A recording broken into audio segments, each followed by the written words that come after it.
Hi. So APSC group 2కి సంబంధించి Indian polity అనే దాంట్లో కొత్తగా Indian political parties, national regional parties, one party, bi party, multi party system, regionalism and sub regionalism, demand for new states, Srikrishna committee, national integration, threats to Indian unity అనే కొత్త యూనిట్ని ఇప్పుడు చేర్చడం జరిగింది.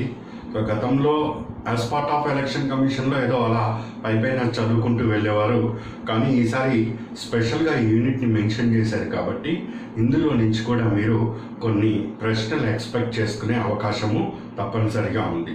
అండ్ కొత్త unit కాబట్టి ఎక్కువ ప్రశ్నలు అడుగుతారా తక్కువ ప్రశ్నలు అడుగుతారా అనే దాన్ని పక్కన పెడితే తప్పనిసరిగా మాత్రం కొన్ని ప్రశ్నలు వస్తాయి. సో అలా వస్తున్నప్పుడు ఏ అంశాల మీద మనం ఎక్కువ దృష్టి పెట్టాలి అనేది చూడాలి. సో ఫస్ట్ వన్, సో అసలు పొలిటికల్ పార్టీ, రాజకీయ పార్టీలు అనే పదాన్ని మొదటిసారిగా 1985లో 52వ రాజ్యాంగ సవరణ చట్టం ద్వారా 10th షెడ్యూల్లో చేర్చడం జరిగింది. సో రాజ్యాంగంలో రాజకీయ పార్టీ, పొలిటికల్ పార్టీ అనే పదము ఉన్నదా అంటే ఉన్నది. ఎప్పటి నుంచి? 1985. ఏ షెడ్యూల్లో ఉన్నది? 10th షెడ్యూల్లో ఉంది. ఏ రాజ్యాంగ సవరణ ద్వారా ఇండియన్ పొలిటికల్ పార్టీ, రాజకీయ పార్టీ అనే పదాన్ని రాజ్యాంగానికి జోడించటం జరిగింది? 52వ రాజ్యాంగ సవరణ చట్టం ద్వారా రాజకీయ పార్టీ అనే పదాన్ని జోడించాం. అందులో రాష్ట్ర పార్టీ అంటే ఏమిటి, జాతీయ పార్టీ అంటే ఏమిటి, రిజిస్టర్ పార్టీ అంటే ఏమిటో ఫస్ట్ తెలుసుకోవాలి. సో ఒక పార్టీని రాష్ట్ర పార్టీగా గుర్తించటానికి ఈ క్రింది వాటిలో సరి అయిన నియమం ఏది లేదా సరికాని నియమం ఏది? ఈ క్రింది వాటిలో సరైన అంశాన్ని గుర్తించండి లేదా సరికాని అంశాన్ని గుర్తించండి as part of state status. రాష్ట్రంలో ఆ పార్టీకి రాష్ట్ర హోదా ఇవ్వటానికి, రాష్ట్ర స్థాయి పార్టీగా గుర్తించడానికి ఎన్నికల సంఘం ఏమి క్రైటీరియా తీసుకుంటుంది అనేది. సో మొత్తం 5 పాయింట్స్ ఉన్నాయి. సో ఇది రీసెంట్గా 2016లో అమెండ్మెంట్ చేయటం జరిగింది. సో ఆ అమెండ్మెంట్ని కూడా మనము ఇందులో జోడించి చెప్పటం జరుగుతున్నది. సో అందుకని ఫుల్ ఫ్లెడ్జ్డ్గానే ఇందులో ఏమి మార్పులు చేర్పులు అక్కర్లే ఈ ఎగ్జామ్ వరకు. సో మళ్ళీ ఏమన్నా ఎలక్షన్ కమిషను రాజకీయ పార్టీలకి ఇచ్చే హోదాల్లో మార్పులు చేర్పులు చేస్తే మళ్ళీ దాన్ని కూడా పరిశీలన చేయాలి. ఇప్పుడు ప్రిలిమ్స్ జరుగుతున్నది కాబట్టి ప్రిలిమ్స్ వరకు అయితే ఇదే కొనసాగుతుంది. మళ్ళీ కాకపోతే సాధారణ ఎన్నికలు వస్తున్నాయి కాబట్టి ఏమైనా లిటిల్ బిట్ చేంజెస్ ఒకవేళ వస్తే తప్పనిసరిగా మీకు ఇన్ఫార్మ్ చేస్తాను. సో ఇవన్నీ కూడా ఎప్పటికప్పుడు అప్డేట్ చేసుకుంటూ చదవాల్సిన పాయింట్స్ ఇవన్నీ. సో ప్రస్తుతానికైతే 2016 సంవత్సరంలో సో సవరణ చేసిన అంశాన్ని ఇక్కడ నేను ప్రస్తావిస్తున్నా. మొత్తం 5 పాయింట్స్ ఉన్నాయి. సో ఎంత పర్సంటేజ్ రావాలి, ఎంతమంది రావాలి అక్కడ, సో ఏ విధంగా వస్తే అక్కడ స్టేటస్ అనేది వస్తుంది, రాష్ట్ర స్థాయిలో హోదాని కావాలంటే రాష్ట్ర స్థాయి పార్టీగా, రాష్ట్ర శాసనసభలో ఎన్ని ఓట్లు రావాలి, ఎంత శాతం ఓట్లు రావాలి, ఎంతమంది ఎమ్మెల్యేలుగా ఎన్నుకోబడాలి, ఎంపీలు ఎంతమందిగా ఉండాలి, లోక్సభకి సంబంధించి లోక్సభలో ఎంత పర్సంటేజ్ రావాలి, అవన్నీ కూడా 2016 అమెండ్మెంట్లో జరిగిన అంశాలను పరిశీలన చేస్తూ ఇక్కడ రాష్ట్ర పార్టీని చూసుకోవాలి, జాతీయ పార్టీని చూడాలి, at the same time register పార్టీలు అంటే కూడా చూడాలి. అట్లా ఫస్ట్ లైన్కి జరుగుతుంది. నెక్స్ట్ వన్ పార్టీ అంటే ఏంటి, బై పార్టీ అంటే ఏంటి, మల్టీ పార్టీ సిస్టమ్స్ అంటే ఏంటి, సో వాటికి ఉదాహరణలు మనము తెలియజేసుకోవాలి. ఈ క్రింది వాటిలో ద్విపార్టీ లేదా మల్టీ పార్టీ లేదా బై పార్టీ లేదా సింగిల్ పార్టీ ఉన్న దేశంగా దేనిని ఉదాహరణగా తీసుకుంటావు? ABCD 4 దేశాలు ఇస్తారు, ఏదో ఒక దేశాన్ని అక్కడ తీసుకోవాలి.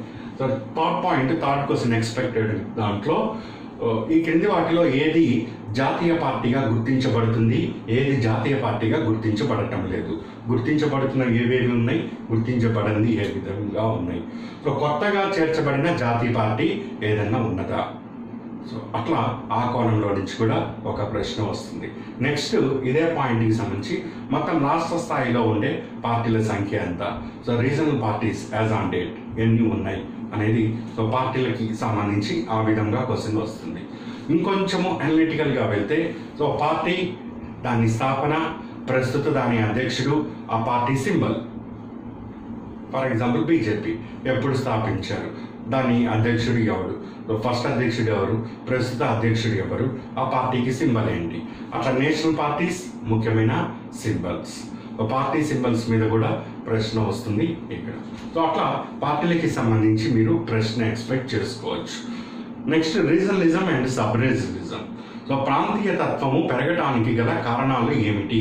ఈ కింది ఏ అంశము ప్రాంతీయ లేదా ఉప ప్రాంతీయ తత్వాన్ని పెంపొందిస్తుంది అన్న కోణంలో ఇక్కడ ఒక ప్రశ్న వస్తుంది.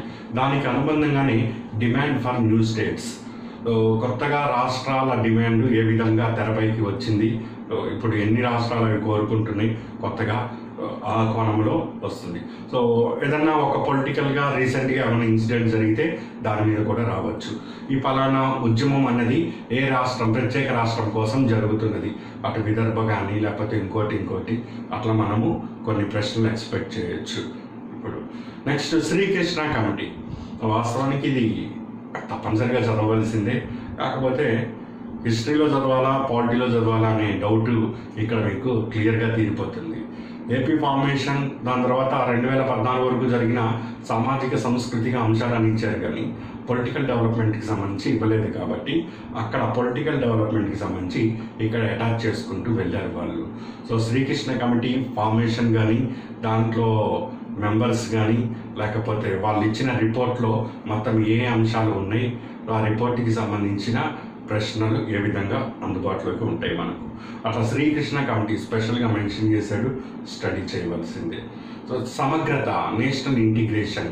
సో నేషనల్ ఇంటిగ్రేషన్ కౌన్సిల్, దానికి సంబంధించిన ఆర్టికల్స్ కానీ చట్టాలు కానీ లేకపోతే అందులో మెంబర్స్ కానీ ఇవన్నీ కూడా ఉండాలి. Threats to Indian unity.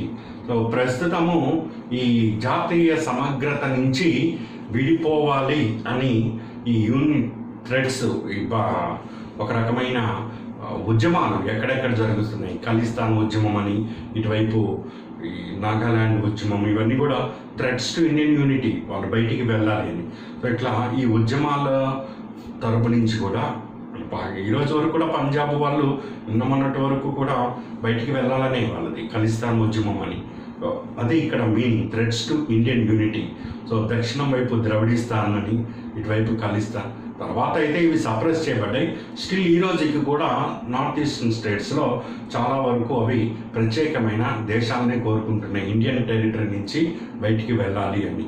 So ఆ కోణంలో ఇది థ్రెట్స్ టు ఇండియన్ యూనిటీ అనే పాయింట్ని రైజ్ చేయడం జరిగింది.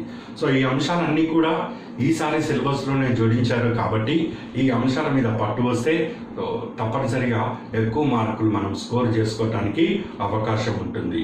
సరే, ప్రిలిమ్స్లో ఎలాగూ గట్ ఆన్ అయిపోతాము, మనకు ఉండే స్ట్రాటజీస్ వాటిని బట్టి. మెయిన్స్లో కూడా ఇది మీకు ప్లస్సే అవుతుంది, ఎందుకంటే ప్రతి క్వశ్చన్ కూడా చేయగలిగేటట్టే ఉంటుంది, ఇన్ఫర్మేటివ్గా ఉంటుంది అండ్ అథెంటిక్గా ఉంటుంది. చక్కగా మీరు స్కోర్ చేసుకోవచ్చు, డిసైడింగ్ ఫ్యాక్టర్ అవుతుంది. సో ఫస్ట్గా రాష్ట్ర పార్టీ అంటే ఏంటి? మొత్తం ఇందులో 5 అంశాలు ఉంటాయి. అర్థం చేసుకుంటే ఎగ్జామ్లో ప్రశ్న ఎలా వచ్చినా కానీ ఆన్సర్ చేయగలుగుతారండి. చిన్న ఒక వర్డ్ మార్క్ చేసి ఆన్సర్ని గ్యాంబ్లింగ్ చేసే అవకాశం ఉంటుంది. అందుకని అర్థం కాకుండా చదవద్దు, కాన్సెప్ట్ అర్థం కాకుండా చదవకండి. కాన్సెప్ట్ అర్థం చేసుకున్న తర్వాత దానికి ఎన్నిసార్లు బట్టి కొట్టినా కానీ ప్రాబ్లం ఏమీ రాదు. సో అట్లా అర్థమయ్యేటట్టు ఒక్కొక్క అంశాన్ని దీన్ని చదవండి. ఇది సాధారణంగా కన్ఫ్యూజ్ అవుతారండి, మళ్ళీ చెప్తున్నాను, కన్ఫ్యూజన్కి గురి చేసే పాయింట్స్ 5 కూడా. మీరు మాత్రము దాన్ని ఎగ్జామ్ హాల్లో కన్ఫ్యూజన్కి గురి కావద్దు. ఎందుకు అంటే జస్ట్ లిటిల్ బిట్ ఆ పర్సంటేజ్లా లేకపోతే మెంబర్సా అక్కడ గేమ్ ఆడేస్తాడు ఎగ్జామ్లర్. అందుకని కాస్త క్లారిటీగా విన్నారు అంటే సక్సెస్ అయిపోతుంది ఈ ఏరియా మనకు. రాష్ట్ర శాసనసభకు ఫస్ట్ పాయింట్, రాష్ట్ర శాసనసభకు చివరిసారిగా జరిగిన సార్వత్రిక ఎన్నికల్లో చివరిసారిగా జరిగిన సార్వత్రిక ఎన్నికలు కాకుండా ఇంకేమన్నా ఉన్నాయా? ఉంటాయి. మధ్యలో మిడ్ టర్మ్ ఎలక్షన్స్ లేకపోతే ఎవరన్నా క్యాండిడేట్ మరణిస్తే రావటము ఏదో జరుగుతూ ఉంటాయి కదా, రిజైన్ చేయటము, అట్లా అవి కౌంట్లోకి రావు. ఇక్కడ చివరిసారిగా జరిగిన సార్వత్రిక ఎన్నికల్లో ఏదన్నా ఒక పార్టీ నుంచి నిలబడిన అభ్యర్థులు రాష్ట్రం మొత్తంలో పోలై చెల్లిన ఓట్లలో కనీసము 6% ఓట్లు సాధించాలి. మరియు అంటే దానితో పాటుగా మరియు కనీసము 2 రాష్ట్ర శాసనసభకు ఎన్నికై ఉండాలి. ఇది ఫస్ట్ కండిషన్.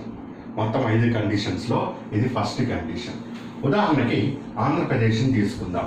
సో ఆంధ్రప్రదేశ్లో మొత్తం 175 స్థానాలు ఉన్నాయి.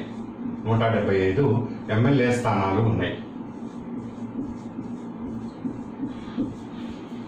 ఇప్పుడు ఏదో ఒక పార్టీ, మనం పార్టీ పేరు చెప్పటం ఎందుకు కానీ, ఏదో ఒక పార్టీ, ఆ పార్టీ ఇప్పుడు కొత్తగా వచ్చింది. సో ఆ పార్టీకి హోదా లేదు, రాష్ట్ర స్థాయి హోదా లేదు. రాష్ట్ర స్థాయి హోదా ఉండటం ఏంటి, జాతీయ స్థాయి హోదా లేకపోతే ఏమవుతుంది పోటీ చేయడానికి?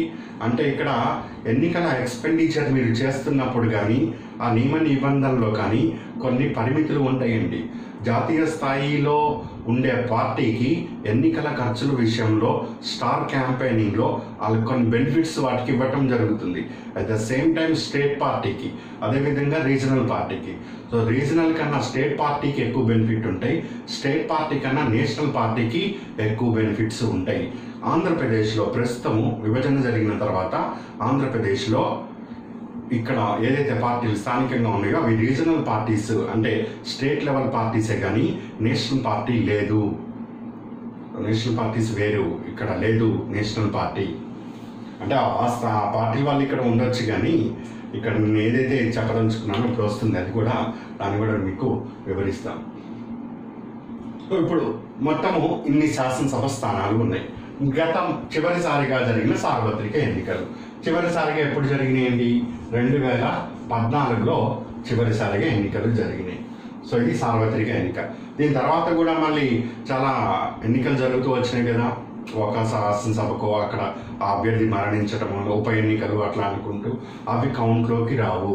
సార్వత్రిక ఎన్నిక అనే పదము క్వశ్చన్ పేపర్లో ఆ క్వశ్చన్లో ఉందో లేదో చూడండి. ఈ పదం లేకపోతే మళ్ళీ ఆన్సర్ స్టేట్మెంట్ రాంగ్ అవుతుంది, అందుకని జాగ్రత్తగా చూడాలి. రాష్ట్ర శాసనసభకు చివరిసారిగా జరిగిన ఎన్నిక అన్నా అనుకోండి, 2016లోనో 17లోనో ఇక్కడ నంద్యాలకు ఎక్కడో జరిగింది. అక్కడ ఇది కౌంట్ అవుతుంది, అప్పుడు నంద్యాల వచ్చి కౌంట్ అవుతుంది చివరిసారిగా జరిగిన ఎన్నిక అంటే. అందుకని సార్వత్రిక ఎన్నిక అనే పదం కనబడాలి, లేకపోతే చెల్లుబాటులోకి రాదు ఆ క్వశ్చన్. సార్వత్రిక ఎన్నిక నుంచి ఒక పార్టీ నుంచి నిలవబడిన అభ్యర్థులు 175 స్థానాలు ఉన్నాయి. నువ్వు 175కి నిలబడితే నిలబడు, లేకపోతే 10 స్థానాలు నిలబడితే నిలబడు, లేకపోతే ఒక 100 స్థానాలకి నిలబడితే నిలబడు, ఎన్నో కొన్ని స్థానాలు నీ ఇష్టం. దానికి ఖచ్చితంగా 175 మొత్తం స్థానాలకి పోటీ చేయాలి అనే నిబంధన ఉందా అంటే మొత్తం స్థానాలకని ఏమి ఇక్కడ నిబంధన లేదు. నేను ఒక 120 స్థానాలకి పోటీ చేశాను అనుకుంటాం, 170 స్థానాలకి సంబంధం లేదు. ఎక్స్ పార్టీ నుంచి నిలవబడిన అభ్యర్థులు అంటే ఎంతమంది నిలవబడ్డారు? 120 మంది సభ్యులు నా పార్టీ నుంచి నిలవబడ్డారు. సో రాష్ట్రంలో మొత్తం పోలైన ఓట్లు, రాష్ట్రంలో ఎన్ని పోలైన ఓట్లు? 40 లక్షల ఓట్లు పోలైనాయి మొత్తం. ఈసారి 2019లో ఎన్నిక జరుగుతున్నది. ఈ ఎన్నికల్లో మొత్తం అంటే అక్కడికి పోల్ బూత్కి వెళ్ళి ఓటు వేసిన వాళ్ళు ఎంతమంది అంటే మొత్తం 40 లక్షల మంది ఓట్లు పోలైనాయి అని చెప్తాం. ఉదాహరణకి 40 లక్షలు తీసుకున్నాను నేను, 40 లక్షల ఓట్లు పోలైనాయి. ఇందులో పోలై చల్లని ఓట్లన్నీ తీసేయాలి. సో 10 లక్షల ఓట్లు చల్లవు. సో మొత్తం పోలై చెల్లిన ఓట్లని మాత్రమే పరిగణలోకి తీసుకుంటాం. ఇది పోలైన ఓట్లు, పోలైనవి, ఇది చల్లనివి, ఇవి పోలై చెల్లినవి. 30 లక్షలే నాకు కౌంట్ వస్తుంది, 30 లక్షలే కౌంట్ వస్తుంది. సో రాష్ట్రం మొత్తం పోలై చెల్లిన ఓట్లలో అంటే నేను ఈ లెక్కని తీసుకోవాలి. చెల్లిన ఓట్లలో కనీసం 6% ఓట్లు సాధించాలి. సో 30 లక్షల